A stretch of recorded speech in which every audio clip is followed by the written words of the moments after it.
Ukraine says Russia is once again targeting innocent civilians. Authorities have confirmed an airstrike on the port city of Odesa has killed at least 19 people, including 2 children. The attack severely damaged residential buildings in the area. The streets were left littered with debris. A top advisor to Ukrainian President Zelensky has now condemned Russia as a, quote, terrorist country. CBS News foreign correspondent Ramy Inocencio joins us now from the Ukrainian capital, Kyiv. Ramy, good to see you. What more can you tell us about this latest attack?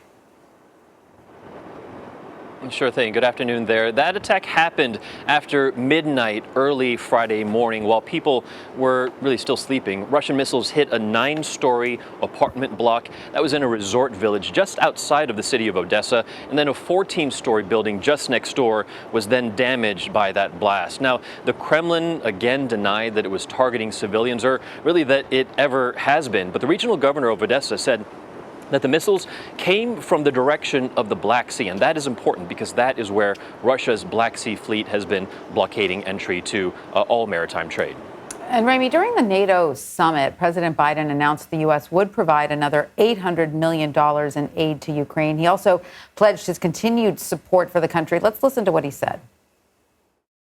We are going to stick with Ukraine, and all of the alliance are going to stick with Ukraine as long as it takes to, in fact, make sure that they are not defeated by Ukraine. I mean, excuse me, in Ukraine by Russia. I don't know how it's going to end, but it will not end with a Russian defeat of Ukraine in Ukraine. So, Ramy, as the war drags on and on, do Ukrainian leaders feel like they need more support from the West, sort of like a continued supply? Sure. You know, I believe the answer to this question will always be yes, until Russian forces pull out or until they're forced out. It's a matter of how long the government has to wait to get weapons, for example, and then how much of those weapons. For example, U.S. supplied HIMARS, which are mobile rocket launchers, arrived in the country last week, but there's word that actually they didn't come with many missiles. A Turkish drone maker pledged 3 drones, but Russia's military, we know, is shooting many out of the sky. So leaders here will keep saying to us, not just leaders, people across the country, they'll say, and they have been telling us, they need more weapons and they need them now. Really, they're saying they really need them yesterday. Ramy, we have heard messages of support, from allies, U.S. How have those messages been received by the people of Ukraine?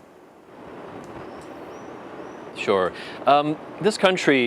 Much of this country is very much westward looking for support, whether that's words or whether that's weapons. All of this is appreciated, even as we walk down the street when they find out that we are a Western news company, for example. But one memorable event that happened today was at the Ukrainian parliament, just down the road, just a mile away from here. The blue EU flag with its 12 golden stars was paraded into the legislature today, and parliament members and attendees were all clapping in loud unison. It's clear this government wants to join Europe as fast as possible, and it's not afraid to show the world and to show Russia of its full intent. All right. Well, Ramy Inocencio in Kyiv, we thank you for your reporting there.